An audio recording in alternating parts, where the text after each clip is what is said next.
Vâng, xin chào tất cả các anh chị em đã đến với kênh của Nguyễn Chính. Xin cảm ơn tất cả các anh chị em và các bạn rất nhiều. Ngày hôm nay mình muốn chia sẻ với các anh chị em và các bạn một chút về cái thị trường chứng khoán ở thị trường Việt Nam. Trong cái phiên ngày hôm nay là một cái phiên khi mà cái phiên sáng đã tăng tới cái đỉnh rất cao của thị trường ngày hôm nay, thì tới bây giờ này thì cái lực bán đang bị ép xuống cũng khá là sâu. Với mức tăng điểm như ngày hôm nay đã như các anh chị thấy là đã được hơn 1.650 điểm rồi. Thì ở đây khi cái thị trường mà nó lên cao thì đương nhiên thì nó sẽ có cái nó bị cái áp lực nó bán giảm xuống. Một là cái chốt lời, hai nữa ở khi mà mua ở giá vùng cao thì người ta cũng thường là có những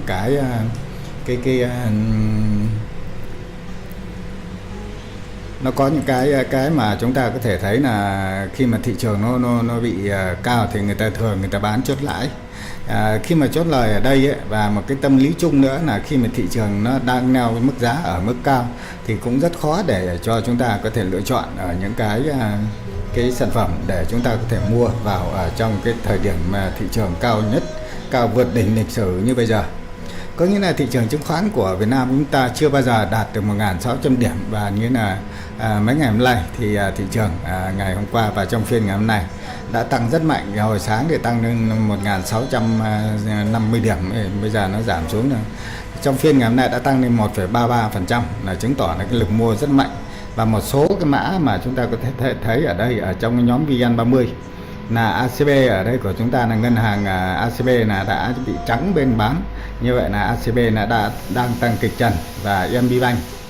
Trong cái MBBank này thì nó cũng tăng kịch trần luôn, vì trong cái giá của MBBank thì nó có một cái số cái tin nó cũng khá là thú vị để cho chúng ta có thể để ý. Về cái mức tin của thế giới thì trong cái tháng 7 năm 2025, chỉ số giá tiêu dùng CPI của Mỹ là đã tăng 0,2% so với tháng trước, khớp với cái dự báo từ các chuyên gia so với cùng kỳ. CPI tăng 2,7% và thấp hơn cái dự báo là 2,8%. Tuy nhiên CPI nói đã tăng 3,1% so với cùng kỳ, cao hơn so với dự báo 3%. Cái lạm phát tiêu dùng yếu hơn cái dự báo giữa cái bối cảnh tác động của thuế quan Tổng thống Mỹ Donald Trump bắt đầu lan rộng trong các nền kinh tế. Còn về ở Việt Nam thì có một cái số tin thế này là nó đang kích thích để cho như là một số cái cổ phiếu nó tăng giá vượt bậc như thằng MBBank. Thì như là công ty Dynamo, công ty vận hành sàn điện tử lớn nhất của Hàn Quốc, Upbit sẽ hợp tác với MBBank để ra mắt sàn giao dịch tài sản số trong nước đầu tiên tại Việt Nam. Cái thỏa thuận này được ký sau khi Việt Nam đang đưa tài sản số vào khuôn khổ giám sát chính thức vào tháng 7 vừa qua. Cái luật công nghiệp công nghệ số đã được thông qua để hợp pháp hóa cái tiền ảo và thiết lập thị trường có quy định. Vì trong cái thị trường chung như vậy thì khi mà có cái thông tin này đi lên thì MBBank mà hôm nay đã tăng kịch trần, và như này chúng ta thấy là đang đứng ở mức giá màu tím như thế này và đang trắng bên bán, không có người bán nha cả nhà. Họ đang mua vào rất là mạnh, và bây giờ đang dư mua 23.500.000 cổ phiếu.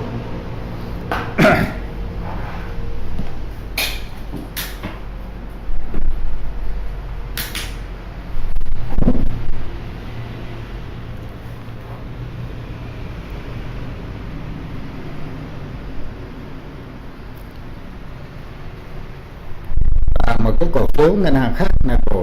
cổ phiếu của ACB. ACB là ngân hàng thương mại cổ phần Á Châu, là cũng đang trắng bên bán, và bây giờ cũng đang dư mua là 11 triệu cổ phiếu, hơn 11 triệu cổ phiếu rồi. Và ngoài ra trong cái ngân hàng HDB là ngân hàng cổ phần Sài Gòn ấy, thương mại cổ phần phát triển thành phố Hồ Chí Minh ấy, là cũng đang bắt đầu cũng ngấp nghé là muốn sàn rồi. Ngoài ra thì một cái số mã sàn mà chúng ta thấy là sàn cứng như là VPBank, là cái ngân hàng là cũng đang rất là hút tiền, và cũng đang dư mua ở 4.859.600 cổ phiếu. Ngoài ra Vietjet là hãng hàng không Vietjet cũng đang đứng giá trần và cũng trắng bên bán. Khi mà những cái cổ phiếu này là đứng giá trần này, thị trường được kéo lên rất là cao, và cao nhất đỉnh lịch sử từ trước tới giờ trong cái thị trường chứng khoán của Việt Nam.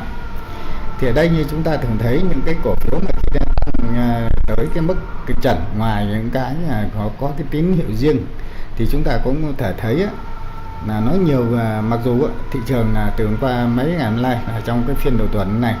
có nhiều cái nhịp giằng co, nhưng về cuối phiên là cái dòng tiền nó vẫn ưu tiên nó chảy vào cái nhóm ngành có cái khả năng dẫn dắt tâm lý như chứng khoán, bất động sản và ngân hàng. Những cái điều này nó giúp chỉ số duy trì mạng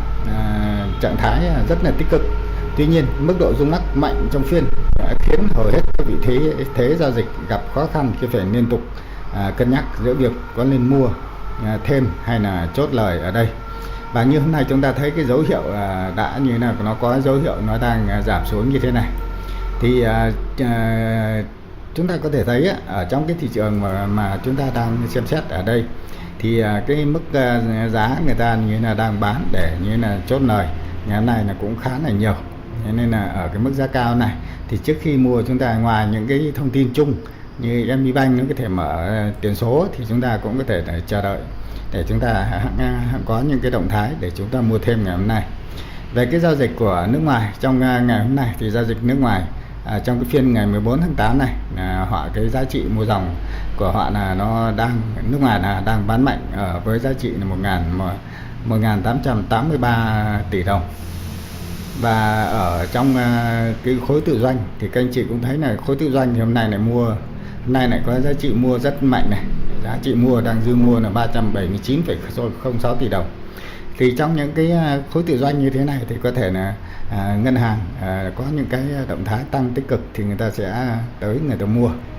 Thì những cổ phiếu như thế này thì chúng ta có thể thấy là nó rất là tích cực trong những cái phiên như là MBBank, ACB đấy, và một số cái ngân hàng khác. VPBank là cũng đang tăng, và một số cái những cái tin tức tích cực khác thì chúng ta cũng có thể thấy là nó rất là nhạy cảm ở trong những cái phiên giao dịch như ở cái mức độ cao như thế này.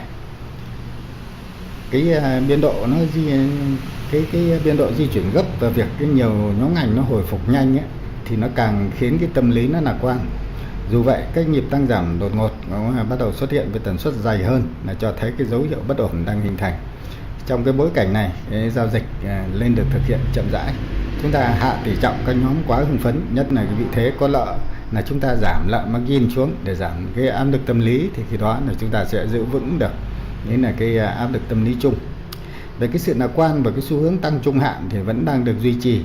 Song trong từng nhóm ngành, việc chọn lọc cổ phiếu là rất quan trọng. Nhà đầu tư chúng ta cần tránh mua đuổi ở những nhịp tăng nóng đầu phiên, và và cái đề phòng cái khả năng cái xuất hiện cái bẫy tăng giá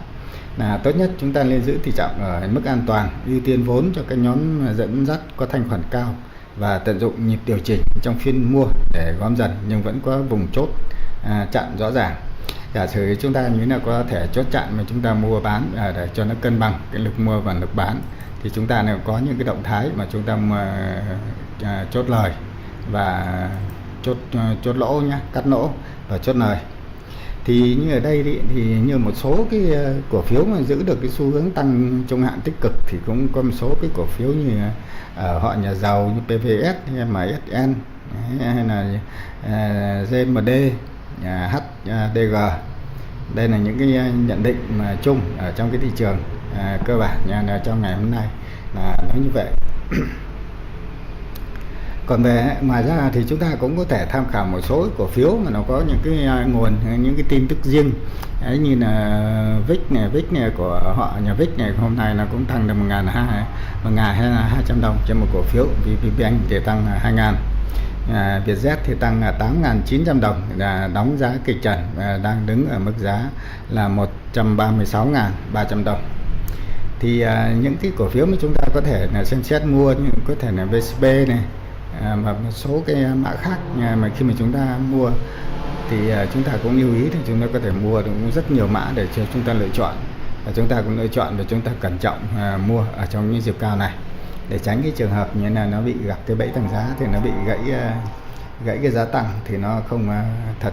sự thì nó cũng không ổn một tí nào.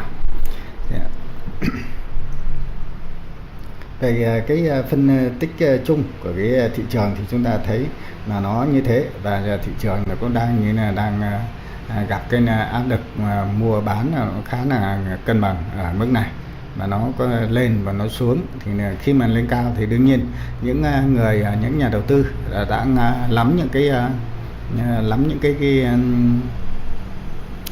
cái vị thế trước ấy, thì người ta sẽ đặt bán. Đấy, thì khi đặt như giá bán ở những vùng giá cao này là họ để chốt lời. Đấy, nên là chúng ta như là cũng lưu ý ở đây như là cái như BIDV này thì chúng ta cũng có thể như là chúng ta cân nhắc để chúng ta như là lựa chọn và mua ở một cái vùng giá hợp lý. Đó, ngoài ra mà trong cái rổ VN30 thì cũng có khá nhiều mã để chúng ta có thể cân nhắc để chúng ta mua này. Những cái mã mà giả sử như MSN thế này, MSN đây là nó khi mà đã lên cao, nó lên 87.000 rồi thì nó đang gặp cái áp lực, nó đưa chốt xuống nó còn như là 84.700, thì chúng ta có thể nghiên cứu để chúng ta xem xét và chúng ta mua những cái cổ phiếu mà có giá nó tương đối là thấp. Như là Thế Giới Di Động thì bây giờ nó cũng chỉ còn 70.900 và PNX là 37.600. PNX này chúng ta cũng có thể xem xét để chúng ta mua ở PNX này. Khi cái cổ phần của như là tổng công ty tập đoàn xăng dầu Việt Nam thì PNX này thì chúng ta có thể thấy là cái cổ phiếu bây giờ nó cũng đang ở 37.6 thì nó cũng không phải là giá cao. PNX này khi lúc cái đỉnh cao nhất của PNX là được 50.000,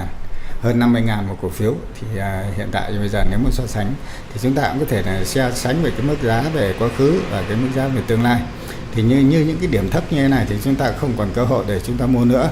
thì chúng ta cũng có thể lựa chọn để chúng ta cân nhắc để chúng ta mua ở những cái đoạn mà như là những cái cổ phiếu mà nó có cái mức dừng giảm để chúng ta có thể tăng lên, chúng ta tăng tỷ trọng và chúng ta sẽ mua thêm ở những cái vùng mà những cái cổ phiếu là có cái sự tích lũy cao, tích lũy bền, thì chúng ta có thể tăng lên và chúng ta mua tăng cường tỷ trọng. Còn về nắm giữ những tỷ trọng mới ấy, thì thường ấy, là chúng ta như là nó xem xét rất nhiều về những cái vấn đề mà chúng ta có thể thấy như mình giả sử mình xem, các anh chị có thể như là nhắn tin lên để chúng ta có thể xem được những cái như là cái cổ phiếu nào mà chúng ta cần các anh chị quan tâm thì các anh chị có thể nhắn lên thì mình có thể như là cùng nhau nghiên cứu. Thì ở đây như cái công ty cổ phần bia rượu và nước giải khát này, bia rượu Sài Gòn này, thì nó đang mức giá 47.000, thì những cái này chúng ta cũng có thể như là nghiên cứu để chúng ta mua, và chúng ta như là mua để chúng ta tích trữ một số cái tài sản gửi vào công ty bia rượu nước giải khát Sài Gòn. Nóng quá cả nhà. Ngoài ra thì chúng ta cũng có thể xem bây giờ như là thực sự ra là bây giờ cái ngân hàng MBBank này là bây giờ như là nó do có cái tin tức là nó đã ký xong cái hợp đồng giao dịch cái tiền số đấy, thì nó tăng trần ngay lập tức đó, mọi người thấy không? Như bữa ngày hôm qua chỉ 25.800 đồng thôi một cổ phiếu, và ngày hôm nay đã tăng giá lên rất là nhanh, lên tới 27.600 đồng một cổ phiếu. Thì những cái cổ phiếu như thế này thì thực sự bây giờ là chúng ta vào và đặt mua thì nó cũng không thể khớp được, tại vì nó không còn ai người ta bán nữa. Khi họ không bán rồi thì mình mua, không có ai bán nữa thì tất nhiên thì nó sẽ không khớp lệnh thôi. Đây là cái chung của thị trường, mình muốn mua mình không bán, mình bên cầu có mà cung không có thì đương nhiên là giá nó sẽ được đẩy lên cao. Thì qua cái thời gian giao dịch vừa rồi thì cái ngân hàng HD Bank này là cũng đã giảm xuống được một mức giá một chút. Chỉ có cái thằng MBBank hôm nay là dư mua là tới hơn gần 24 triệu cổ phiếu rồi. Người ta đặt cái niềm tin vào MBBank cũng rất là cao. MBB này là ngân hàng của ngân hàng quân đội nhé cả nhà, nên là tất cả các anh chị em chúng ta nếu mà tranh thủ chúng ta chớp cơ hội chúng ta có thể sở hữu nó được một số cái cổ phiếu của MBBank thì cũng rất là tốt.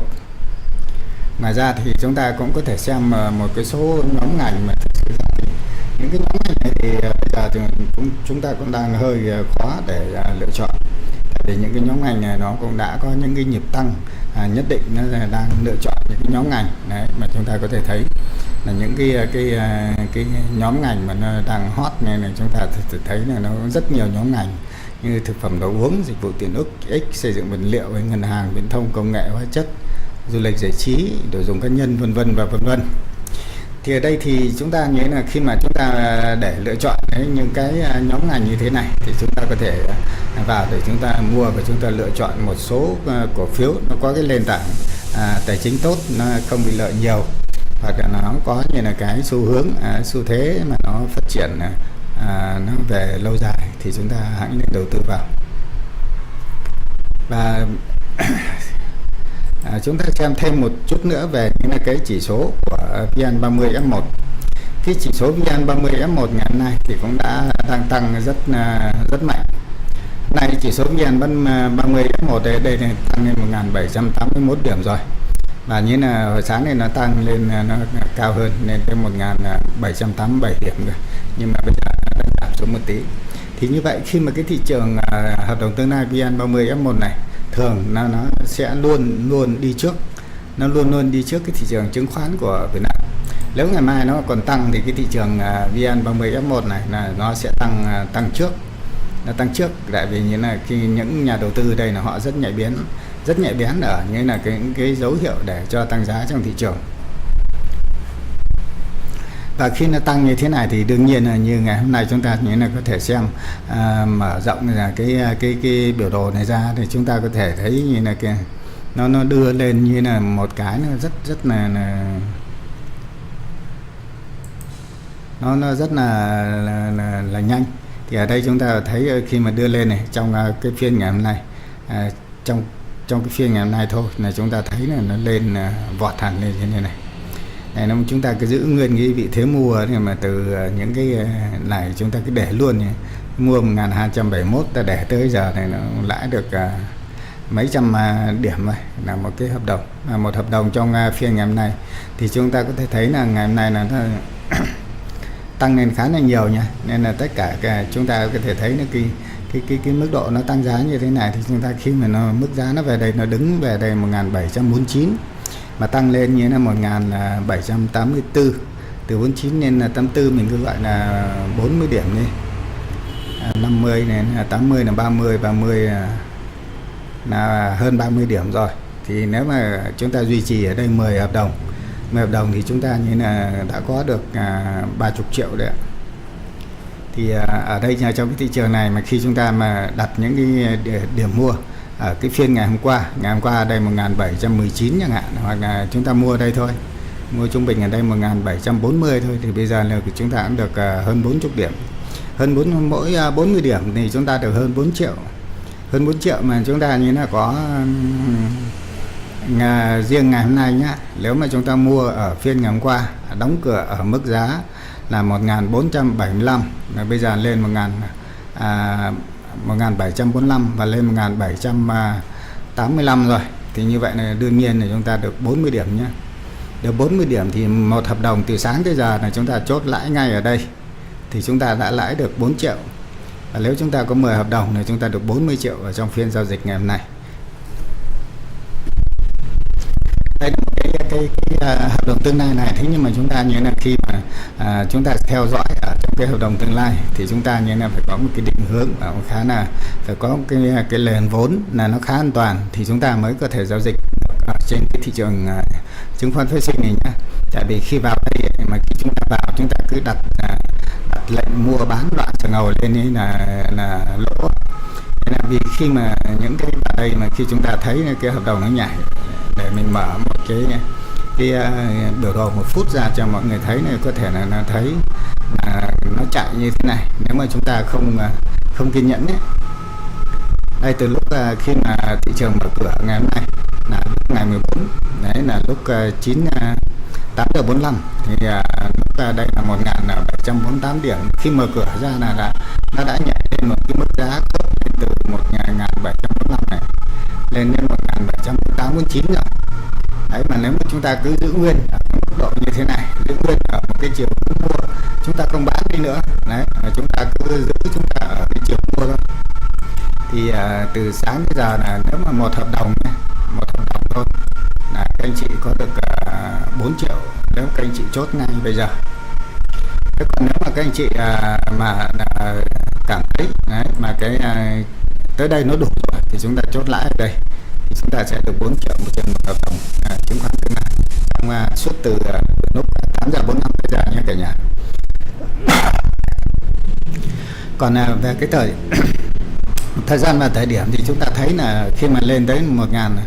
1.785 điểm này thì cái thị trường của chúng ta nó bắt đầu nó có cái dấu hiệu nó bán xuống. Thế nên có nghĩa là chúng ta cũng thể hiểu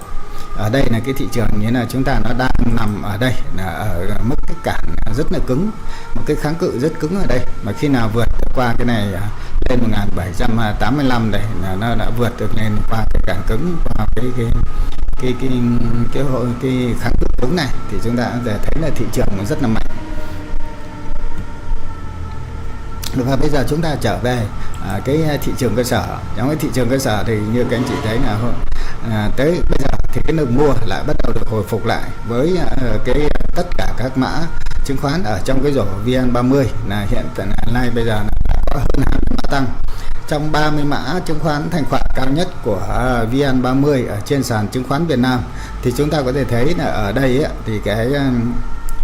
cái mã được 22 mã tăng và như là có 8 mã giảm và không có mã nào đứng giá cả, nó tăng là nó tăng và nó giảm là nó giảm. Còn về thị trường chung của chúng ta này, chúng ta thấy ở đây như là chúng ta có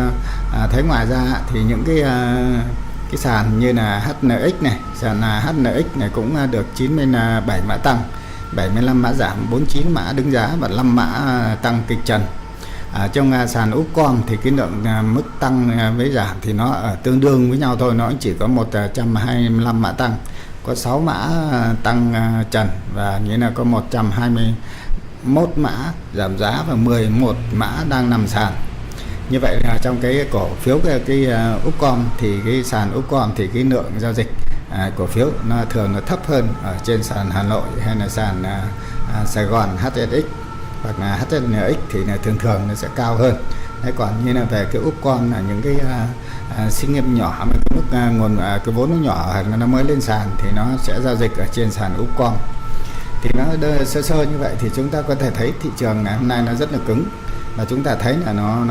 đang ở được cái lượng mua cũng khá là mạnh, mặc dù ở trên cái vùng giá là tăng giá cao, đỉnh cao nhất của lịch sử, thế nhưng mà cái mức độ như là tiêu thụ của các bạn rất là mạnh.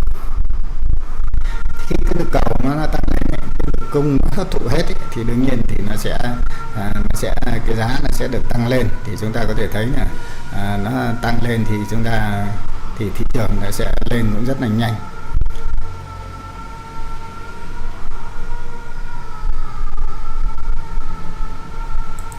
Thì đây trong cái thị trường cơ sở thì chúng ta thấy là nó đơn giản như vậy thôi. Còn về như là những cái bây giờ là 2 giờ 14 là nó tới 2 giờ 30, 2 giờ 45 thì cái thị trường chứng khoán phái sinh của chúng ta sẽ dừng lại ở cái chứng khoán phái sinh. Thì khi mà thị trường nó vượt lên được lên tới cái đỉnh mà chúng ta có thể thấy là lên tới cái lúc mà khi bị bán áp xuống ấy thì là 1.187 điểm rồi, thì nó ở mức giá khá là cao. Thì khi đến đây thì thường là chúng ta sẽ bán, trừ trường hợp chúng ta đặt giá trước ở đây đó, từ sáng ấy, còn lên đây thì chúng ta cũng khó mà chốt lời được ở mức giá như thế này. Thế còn về đây thì khi cái thị trường của chúng ta mà đang nằm ở ngày hôm nay, cái vị thế mua nó đang được rất ủng hộ, và như là trong thị trường chứng khoán thì chúng ta cũng cần thiết là chúng ta trong phái sinh thì khi có lãi thì chúng ta cũng lưu ý chúng ta cũng lên chốt lãi. Và thị trường nào cũng thế thôi, thị trường chứng khoán hay thị trường cơ sở, khi mà lãi thì chúng ta cần chốt, và khi nào lỗ thì chúng ta cũng cần cắt lỗ chị này. Còn nếu không thì chúng ta sẽ như là có những cái rủi ro nó không nhất định, mà chúng ta như là có nhiều khi nên chúng ta phải có những rủi ro mà chúng ta không thể lường trước được, vì cái ngành thị trường này là thường là nó cũng khá nhiều cái mà nó chúng ta không thể chủ động được. Đấy, như vậy là chúng ta có thể thấy là thị trường hôm nay mặc dù nó nằm ở mức giá rất là cao, đỉnh cao của lịch sử Việt Nam, thế nhưng mà nó cũng đang có những cái mức độ khá là như vậy chúng ta có thể yên tâm những vị thế mà chúng ta không có tay là mất gì thì chúng ta có thể yên tâm chúng ta giữ những cái cổ phiếu mà nó không có dính dáng gì tới lợi thì cái yên chí chúng ta giữ để chờ có thể như là nó sẽ lên được 1.700. Nếu mà cái thị trường Việt Nam thì năm nay thì thể nào nó lên được tới 1.700 thôi, nhưng mà quan trọng là theo mình thì nó sẽ lên được 1.700 này, nhưng mà nó còn quan trọng về cái thời gian, cái thời gian để nó để cho nhà đầu tư người ta hấp thụ được hết những cái người những cái nhà đầu tư người ta xả hàng cái cũng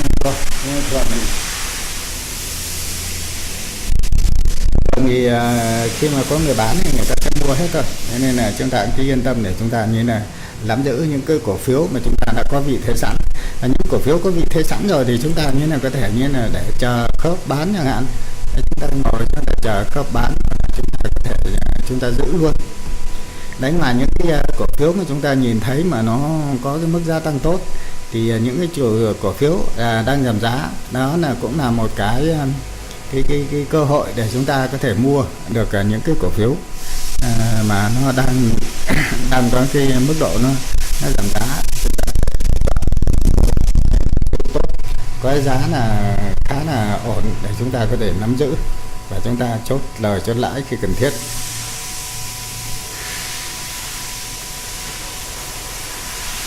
Do đây ở ngoài kia đang làm việc nên nó hơi khá ồn, nên các anh chị em và các bạn thông cảm nhé. Thì ở đây ngoài ra thì chúng ta thấy trong một số cái chỉ số VN30 F2 này cũng tăng rất kinh liệt, cũng lên 1.773 điểm rồi. Thì ở đây mà khi mà tăng lên thế này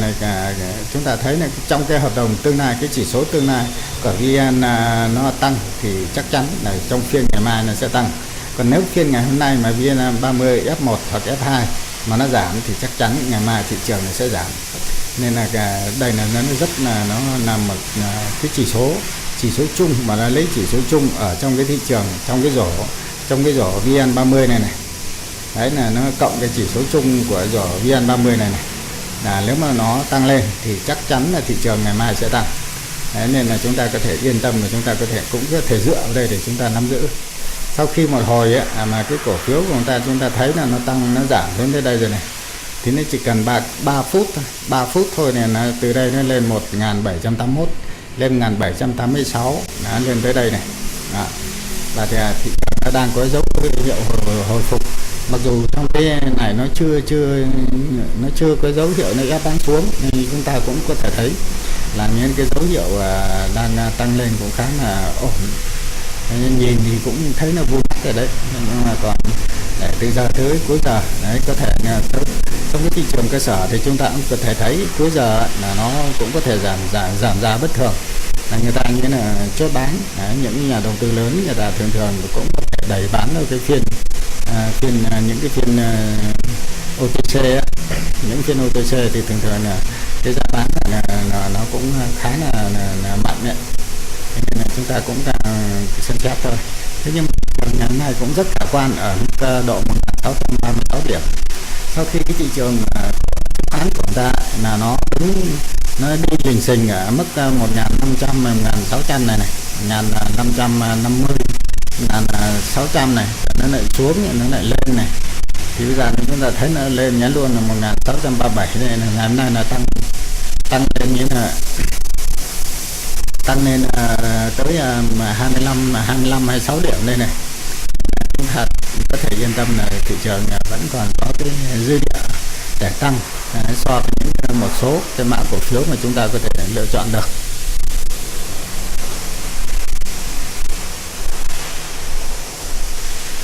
Đây là cái này là cái thị trường phái sinh. Thị trường phái sinh thì nó thường là nó tăng giảm rất nhanh, tại vì đây là mình đang mở cái biểu đồ lớn một phút, là các anh chị có thể thấy là trong một phút này cái giá chạy xuống rất nhiều.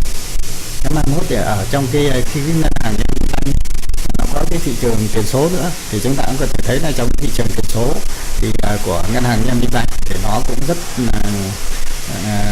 là hấp dẫn nhà đầu tư. Tại vì MBBank như các anh chị thấy hôm nay dư gần 24 triệu cổ phiếu MBBank ở đây này, dư 24 triệu cổ phiếu rồi này. Chúng ta cũng có thể thấy là trong cái ngân hàng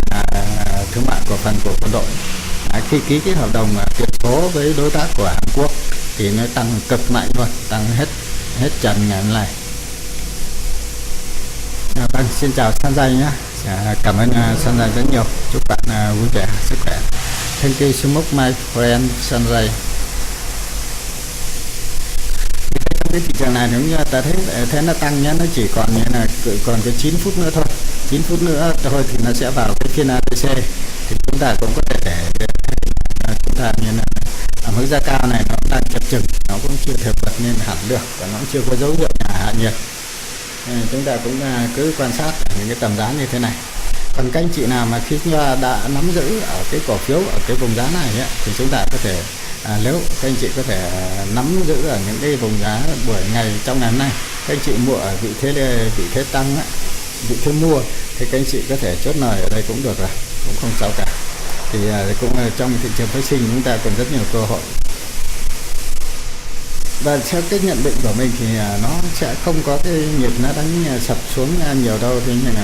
nhưng mà chúng ta cứ chốt lời rồi sau đó ngày mai chúng ta lại tính tiếp. Thì những cái thị trường thì nó vô cùng muôn vẻ. Trong phái sinh này có thể nó đánh xuống, nó đánh úp xuống là rất là nhanh, nên là chúng ta có lãi thì chúng ta cũng lên chốt để chúng ta như là tránh những cái trường hợp như này nó bị mất lãi đi, và chúng ta không kịp chốt lãi thì nó cũng hơi là uổng phí cho những cái vị thế mà chúng ta đã nắm giữ ở trong thị trường chứng khoán này. Xin cảm ơn tất cả các anh chị em và các bạn đã luôn đồng hành và ủng hộ cho Minh Chính. Xin chúc các anh chị em và các bạn luôn vui vẻ, sức khỏe, hạnh phúc và nhiều thành công trong cuộc sống. Với những cái ngày hôm nay này chúng ta thấy này, cái chỉ số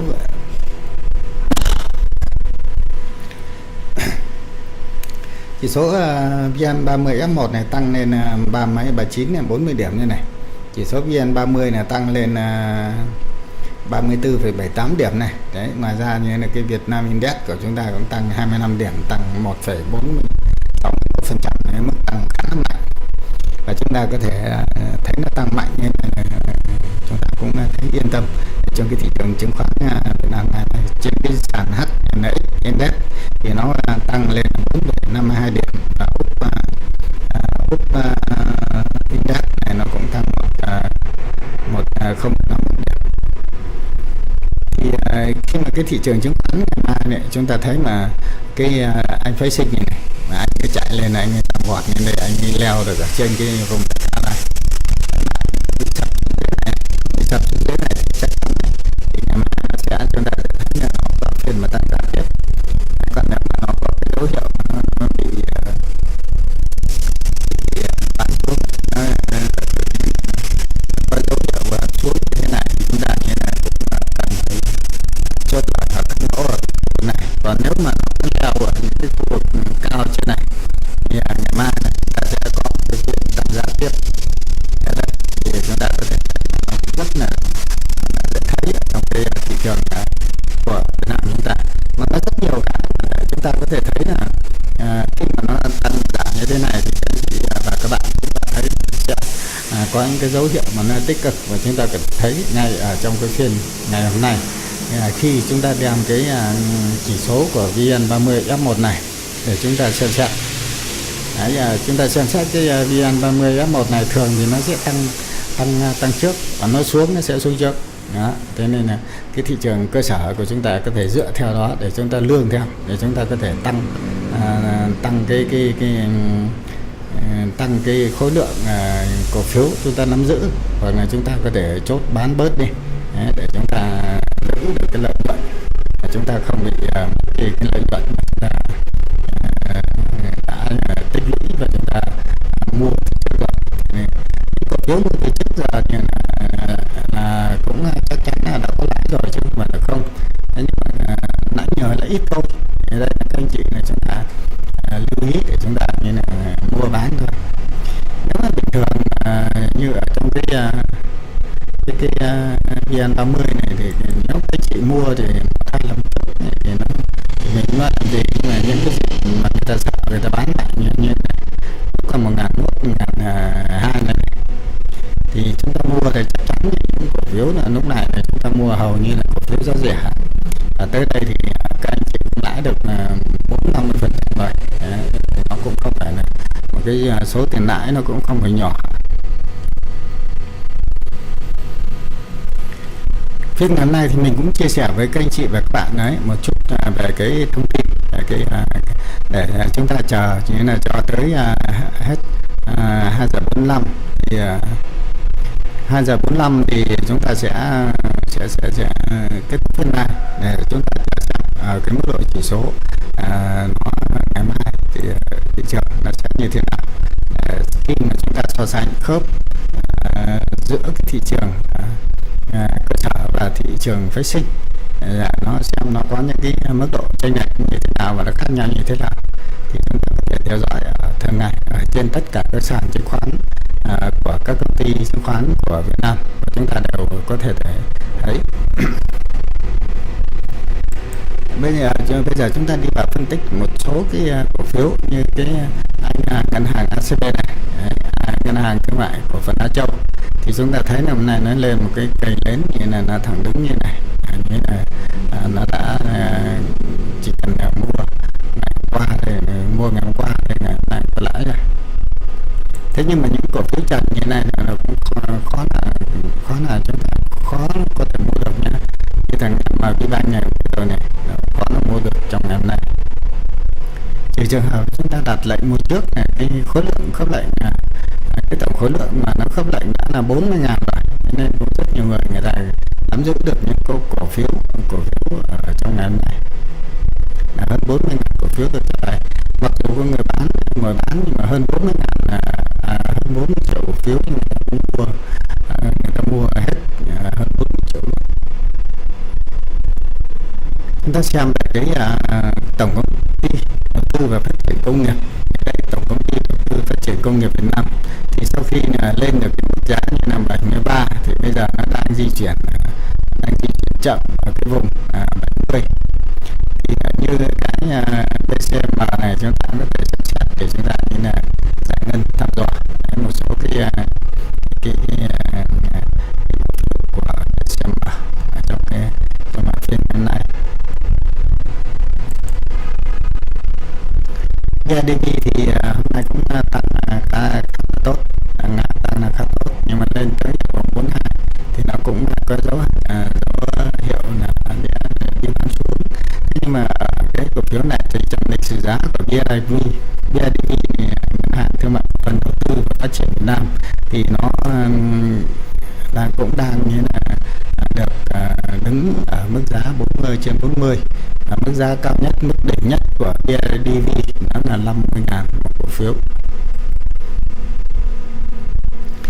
Ngân hàng thương mại cổ phần Công thương Việt Nam thì ngày hôm nay cũng có một cái mức tăng gần như là bật gốc. Ở đây thì chúng tôi thấy là nó đang đứng ở mức giá là 50.000, và cái 50.000 này có lẽ là cái mức giá mới của CTG, tại vì CTG này chưa bao giờ nó có được cái ngân hàng thương mại cổ phần Việt Nam chưa bao giờ nó lên được cái giá 50.000 hết, thì trước nó còn luôn luôn thấp hơn BIDV, nhưng mà năm nay thì nó đổi khác rồi, năm nay thì nó lại đang cao hơn BIDV rất là nhiều. Ngoài ra thì chúng ta xem công ty hóa chất Đức Giang, công ty cổ phần hóa chất Đức Giang thì chúng ta thấy là bây giờ nó đang nhau ở mức giá là 104.000. Mức giá cao nhất của hóa chất Đức Giang là khi đó là nó vào cái năm 2024 và tháng 4, tháng 5, tháng 6 này đó, của năm 2024 thì hóa chất Đức Giang là tăng đột biến lên được 129.000 một cổ phiếu, và bây giờ nó đang leo ở mức giá 104.600 đồng. Thì ở đây cái hóa chất Đức Giang là nó đang lình xình, nó đi ngang, nó đang tích lũy ở cái vùng giá 100, thì chúng ta có thể nghiên cứu, chúng ta lựa chọn chúng ta mua ở mức giá 101.000.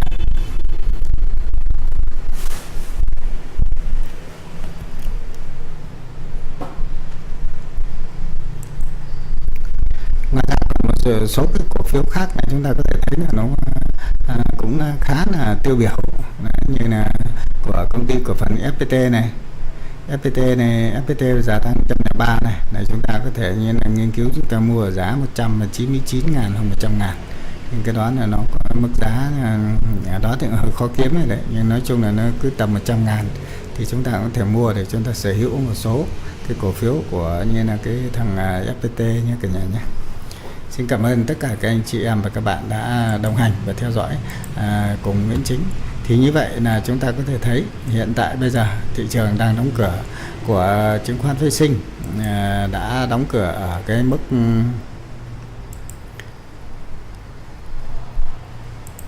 ở mức 1.785 điểm. Thì ngoài ra thì khi chúng ta có thể thấy là đóng ở cái mức giá này thì ngày mai là chúng ta kỳ vọng là thị trường sẽ có một phiên tăng tiếp theo. Đấy, là chúng ta có thể tăng, thị trường có thể băng 1.700 điểm đấy. Mình hy vọng như vậy. Thế nhưng về trong cái thực tế thì nó có nhiều cái để nó biến động bất thường, nhất ở trong những cái môi trường mà chứng khoán, môi trường mà thị trường nó đang khá nhiều biến động, như cái áp lực về thuế, hay là những chiến tranh ở Đông Âu, chiến tranh ở những cái nơi khác, hoặc là những cái áp lực khác về như là cái chỉ số lạm phát hay chỉ số giá tiêu dùng nó bị tăng, hoặc là nó có nhiều những cái như là nặng nhất là cái nó ảnh hưởng rất nhiều ấy, theo cái thị trường của Mỹ. Nếu mà bên Mỹ cái chỉ số giá tiêu dùng ấy, nó cao và nó giảm lên hoặc giảm, hoặc là cái lãi suất của thuế của cái cục dự trữ liên bang Mỹ ấy, nó tăng giảm thì nó cũng ảnh hưởng rất nhiều tới thị trường chứng khoán của Việt Nam. Vâng, như vậy là chúng ta có thể thấy là thị trường ngày hôm nay chúng ta cũng khá là yên tâm về cái mức độ như là hấp thụ cổ phiếu ngày hôm nay. Đó, và như bây giờ nó vào phiên ATC của thị trường Phái Sinh thì lát nữa chúng ta có thể thấy là cái thị trường của chúng ta nó khá là đứng ổn định. VN30 đứng ở 1.785 điểm rồi, và Việt Nam Index thì chúng ta thấy là 1.634 điểm, tăng hơn 20 điểm trong phiên ngày hôm nay. Là như vậy là chúng ta cũng có thể thấy là khá là yên tâm về thị trường, là chúng ta vẫn còn dư địa để tăng trưởng ở trong những cái dịp như thế này.